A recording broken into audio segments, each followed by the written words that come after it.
Satnam, I am with my Feng Shui teacher today. Her name is Dilnavaz Irani. We have been together now almost for the last 20 years, I think.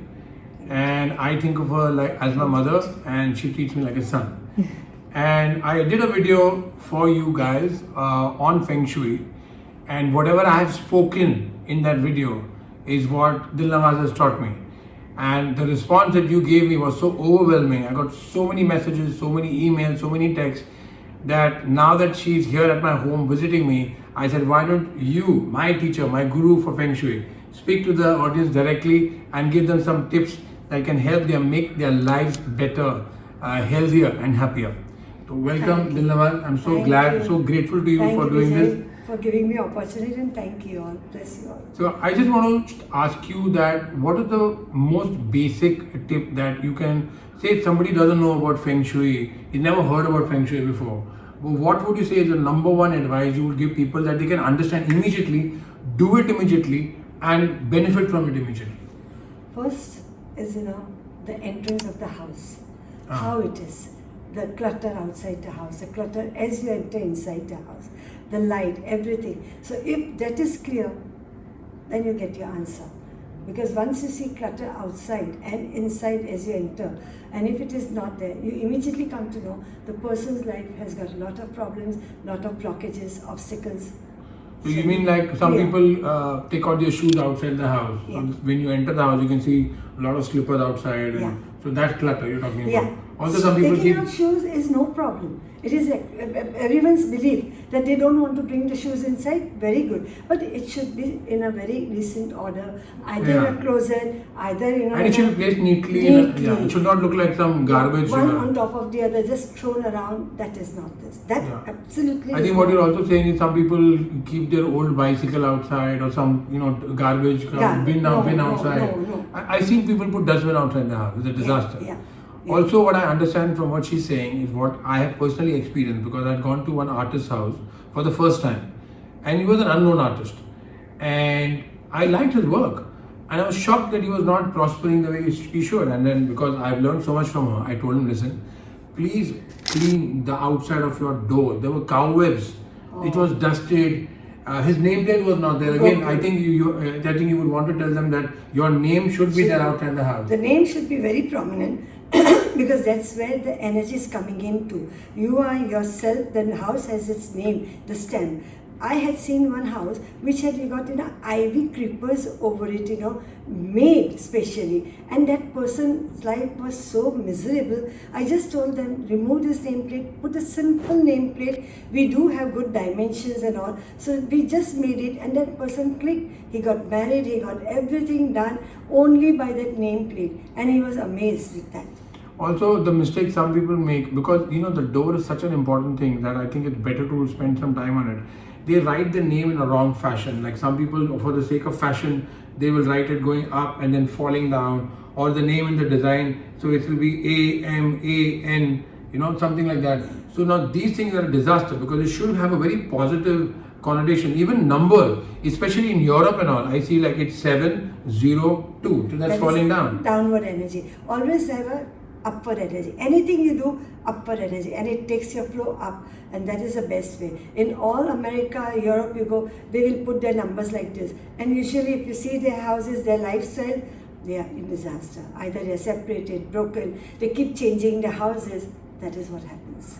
So in short, just make sure that the entrance is clean, it's beautiful, it's inviting. It is your mouth. The energy is entering, the house is there, door is your mouth. What you take in, digest inside. So, very important. So once you come in, then what? Once you come in, then you see the splendor, everything is okay. Those whose house, and the entrance is cluttered, you will definitely find the whole house cluttered. But then, basically, the most important point is you have to see, if at all you don't know anything about Feng Shui, but please pay attention to the southwest corner of your house. Southwest is for relationship, for everything. So if your southwest corner has no clutter, your relationship is okay. You cannot have swings in southwest. I've seen umpteen cases of southwest house having swing. There is always a split, separation, divorce, confirmed. And that is what one of my research says.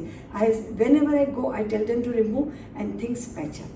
That is very important. Then the other areas, everywhere, people just say, light candles everywhere, light candles here and there, put candles in the bathroom. No, candles are to remove negativity. But in the bathroom, candles we offer to the God also, fire, and you put it in the bathroom, no. For just a while you're taking shower and you want a romantic feel, no problem. Otherwise, don't have candles and all.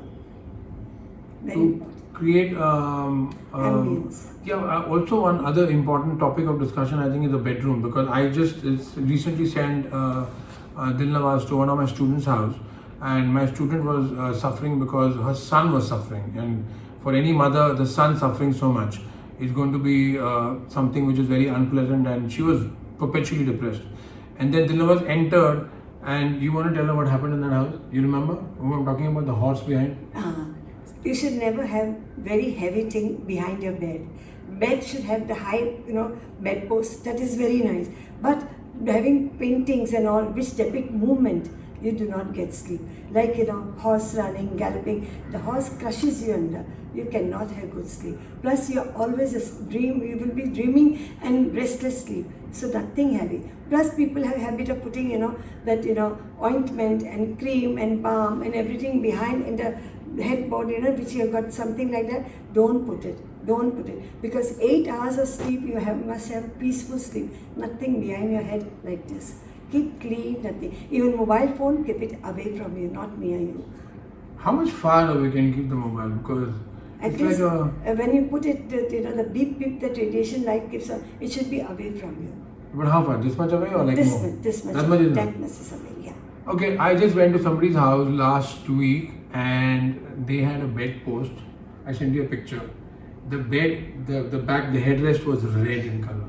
Oh. So, I saw it, I knew how you would react. I sent you a picture. You want to tell them what you put behind. Once when I didn't know Feng Shui, I really had this beautiful design made of glass.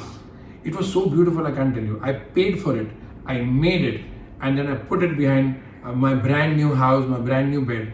And she walked into the house and said, "Oh, please throw it out right now." Because you want to tell them the reason? Because a glass, even if it is a mirror, then definitely no. And glass also, in the night, it reflects, when the light shines on it, it is fire. And when your lights are switched off, it is water. So you do not want water also behind your head, or maximum water in the bedroom. You do not keep water. So that was depicting water. Glass at the back, mirror, fire, so nothing like that. I have seen one very happy couple before marriage, and within 6 months they went in for divorce. The only thing that when I went to the house, they had a bed rest, a mirror, huge mirror, but it was slanting. They wanted to see, even on top they had mirror. They wanted to see everything. And they wanted to see everything they were doing. Okay. So also, another very, very, very, very, very important thing is for some people who have cupboards and mirrors facing the bed directly. Oh, you should not have mirror facing your bed, because if just married couple with mirror facing, very nice, your romance multiplies. But after some time, you should cover that mirror. Mirror's work is to multiply. If you have an argument, argument will multiply. If you are sick, sickness will multiply. So be very, very, very careful with mirrors. Mirrors are called, aspirin for the headache, and also the cause of the headache. So be very careful where you put mirror. The other thing is what I see a lot in India, and I really want you to talk about it because it comes from the authority. I also spoke about it in my Feng Shui video. Is that we have this thing of storage. We love storage, and storage under the bed and and especially some people, they put all the garbage that they don't need, old wood, antiques, pressure cookers, bartan, whatever they can lay their hands on to fill up that space so that the storage is utilized. So please, your comments on that. Yeah, we do need storage. We do need that space to put things. But the best thing that you put under the bed is linen, clothing. All those things you can definitely put inside. Whether it is old clothing, new clothing, but clothing. No material like paper, leather, wood or metal. No. I had one client, not a client actually. She was one of my trustee's friend, wife, she had perpetual back pain. And they were healers. They were very, very good healers. And she was only complaining that she has back pain, back pain, back pain. I said, you must be having something under your bed, something like this. She said, no, no, no. And then I made them lift the bed, the mattress, and they had a huge mirror with a cracked. So it was a broken mirror, and that lady wanted to save it for further. And under the mattress was the best place to put it, so it doesn't break further. But that was the cause of it. After removing, no back pain. Be very careful of that. What you store under your bed is very important. As I said, you lie on the bed for maximum 8 hours. Okay? So that is where the energy starts hitting you. Be very careful. As a healer, as a teacher, what I always speak about is that as important as the quality of your food, how important that is. Equally more or even more important than that is the quality of your sleep. Those of you who keep asking me about my skin and how I shine so much, it's because for me the most important religion is good sleep, good quality sleep. I need that particular 7-8 hours of sleep that I need. I need it at the right time. I cannot tell you the kind of parties I don't go to. In fact, those of you who watched Delhi, where they had 2 parties. One was Yogita Bihani's party and one was the last shooting day party. I didn't go for both of them. I need to sleep.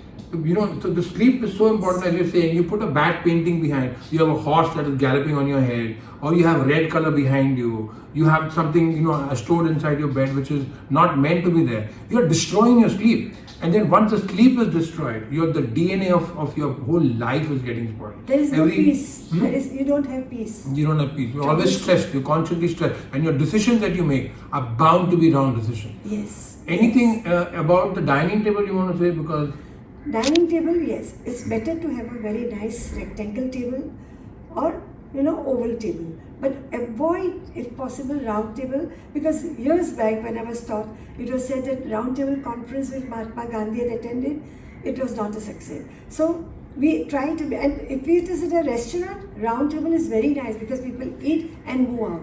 But square table, it stabilizes you, grounds you, and your digestion is very good. Secondly, if in front of a mirror, on one side, if you can have a nice, beautiful mirror, it multiplies. Mirror's work is to multiply. So it multiplies your food. That is superb. Okay? But if you have something like a beam crossing over or a beam crossing above the table, no. Don't please. It splits the family. It harms your health. It's not good. I have hundreds of stories of my life, hundreds of them. Vijay. That happened to me. And one of those stories is that when I moved into this new house, and I started getting pain on my shoulder, and I know Feng Shui. I follow it. I check everything. But then one day she was in my house, like how she is today, and I said, and we were having lunch, and I said, I want to ask you, I don't know why last 2 months since we moved into this house, my shoulder is hurting so much. And I said, oh shit. And I realized I was sitting under a beam. So for those 2 months, I was sitting under the beam, I was getting this pain, and she just started laughing. Because she taught me this, I know this, and yet without realizing, for 2 months I was doing it. So the other topic that I want to discuss is people sitting under a beam. What happens when you sit under a beam? Oh, they're always under stress. They're always under stress. Their vertebrae, their neck, their head, everything, some part or the other gets damaged. You never know. I'm telling you, whenever I see someone complaining about, I say, where do you sit? How do you sit? And even sitting like, with open back for office, that also causes it. Then there is sometimes that V, people like to sit in that, cozy corner of that V, very sharp energy, it hits your back. Avoid all that.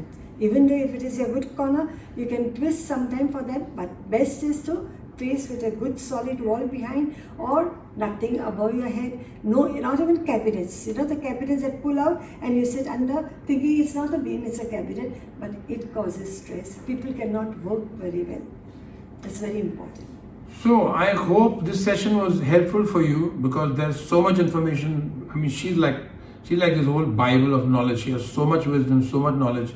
I am blessed that I know her. I'm really grateful to her always because the things that she's helped me with, I can't even tell you. She's available for personal consultation. You have Pranali's number. Those of you who know anahata.in can go there, get Pranali's number, register on the website, and we will put you in touch with Dilnavaz.